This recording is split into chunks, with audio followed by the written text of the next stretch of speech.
Deer এসেছি, welcome জানাচ্ছি তোমাকে আমাদের বোর্ড কোয়েশ্চেন সলভিং সিরিজে।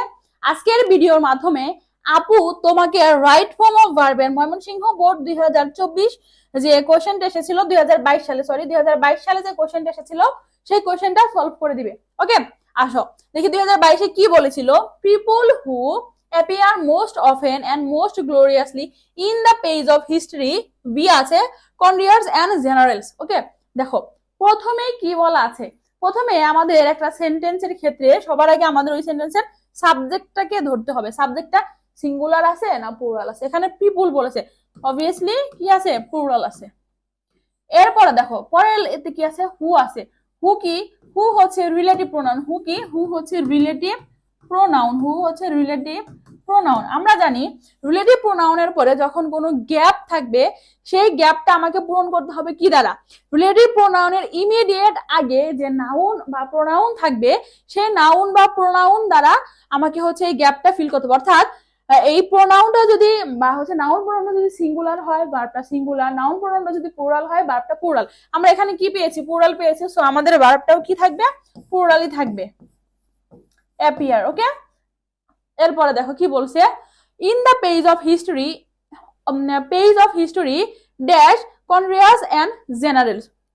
দেখো most gloriously in the page of history, এখানে আমাদের কি লাগবে, এখানে হচ্ছে আমাদের একটা ভিভার্ব আনতে হবে। তাহলে আমরা এটা কি পেলাম বলতো, প্লুরাল আছে, আমাদের এখানে সাবজেক্টটা প্লুরাল আছে, সো আমরা এখানে ভিভার্ব হিসাবে কি আনবো, ভিভার্ব হিসাবে আর আনবো। এরপরে দেখো ওয়ার আস দ্য পিপুল, আবারও দেখো দ্য পিপুল আছে, আবারও আছে কি the people who really help civilisation forward are often never mention at all. তাহলে আবার রিলেটিভ প্রোনাউন আছে, তার আগে কি আছে, দা পিপুল আছে, তাহলে আমার ভার্বটাও কি থাকবে, প্লুরাল থাকবে। তাহলে এটা আমার হয়ে যাবে হচ্ছে হেল্প সিভিলাইজেশন ফরওয়ার্ড আর নেভার। একটু খেয়াল করো এখানে একটা কি আছে, অক্সিলারি ভার্ব আছে, কি আছে, আর আছে, আর often never mention at all. মনে রাখবে প্যাসিভ ভয়েসের ক্ষেত্রে যখন বা প্যাসিভ বোঝাবে এরকম কোন জায়গায় যদি অক্সিলারি ভার্ব থাকে তারপরে হচ্ছে আমরা মূল ভার্বের ভি3 ফর্মটা বসাবো, তাহলে এটা প্যাসিভ অর্থ দিচ্ছে। তাহলে আমার এখানে আর আছে, তারপরের ভার্বের আমরা কি করব, ভি3 ফর্ম বসাবো, দ্যাটস মিন মেনশন। ওকে, এরপরে দেখো কি বলেছে, উই ডু নট নো, আমরা জানি না, who first set a broken leg, কে হচ্ছে প্রথমে এই ব্রোকেন লেগ, এই টাইপের একটা কথা আসছে। তাহলে এটা কি বোঝাচ্ছে, অতীত বোঝাচ্ছে না, we do not know who first. তাহলে আমাদের এখানে যে সেড আছে এটা সেইটি থাকবে। ওকে, এরপর দেখো ব্রোকেন লেগ, এখানে কি বলেছে, ব্রোকেন লেগ। দেখো পরে আমার এখানে অতীত এসে পড়ছে, বাট আগে দেখো এখানে কি আছে, ডু নট আছে। তো এরপরে আমরা হচ্ছে নেগেটিভ থাকলে হুর পরে হচ্ছে আমরা এখানে সেটটা নিয়ে আসছি। এরপর broken leg or launch a seaworthy boat. দেখো ওরের আগে কি আছে, ব্রোকেন আছে, এটা কি আছে বলতো, পাস্টে আছে, তাহলে আমার পরটাও কি আসবে, পাস্টে আসবে। তাহলে আমরা এখানে বলতে পারি হচ্ছে লঞ্চড, মানে হচ্ছে আরম্ভ করেছিল কে, আর সি অর্থি বোর্ড অর calculated the length of a year, এটাও পাস্ট বোঝাচ্ছে। সো আমরা এখানে কি লিখবো, ক্যালকুলেটেড লিখবো।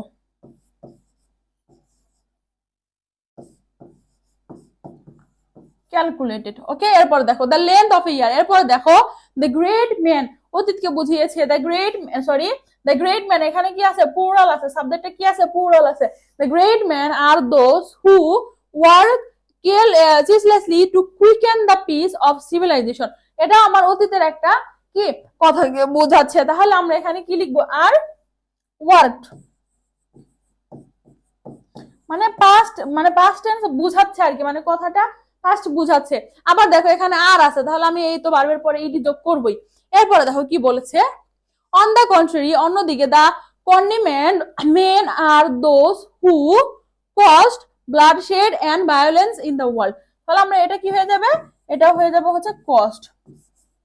এরপরে দেখো কি বলেছে, all of us praise the great man of the world, we are highly indebted to those great men who contribute a lot to flourish the civilization। দেখো গ্যাপের আগে কি আছে, টু আছে। আমরা জানি প্রিপোজিশন বা হচ্ছে টুর পর, প্রিপোজিশন টু হোক বা টুর পর সবসময় ভার্বের কি বসে, বেস ফর্ম বসে। ধরো আমরা এখানে কি লিখবো, ফ্লোরিশ। তো তোমাকে একটু জিনিসগুলো বুঝে বুঝে করতে হবে। আর একটা কথা বলি, আমার হচ্ছে আমি একটু অসুস্থ ছিলাম, তো অনেক সময় আমার মুখে একটা জড়তা এসে যায়।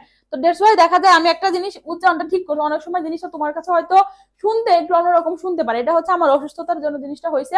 তো এই জিনিসগুলো তোমরা একটু কাইন্ডলি ইগনোর করে যাবে, ওকে? বাট আমি তোমাকে যে জিনিসটা শিখাবো, আমার কষ্ট হলে আমি চেষ্টা করবো সবসময় সঠিকটাই আমি শেখাবো ইনশাল্লাহ, ওকে? তো অনেক সময় আমার হচ্ছে কথার জন্য উচ্চারণটা তোমার কাছে শুনতে একটু মানে হচ্ছে মনে হয় যে না, মনে হয় ভুল উচ্চারণ, বাট না, আমার হচ্ছে আহ, কথার কারণে এরকম মাঝে মধ্যে মানে শোনায় আর কি, ওকে? তো এই জিনিসটা তোমরা একটু কষ্ট করে কি করে নিবে, নিজেদের সাথে একটু মানিয়ে নিলে ইনশাল্লাহ আশা করছি যে আপু তোমাকে বেস্টটা দিতে পারবে, ওকে? তো আপুর সাথে তোমার আবার দেখা হবে পরবর্তী ইয়ারের বোর্ড কোশ্চেন সলভিং সিরিজে। ধন্যবাদ সবাইকে।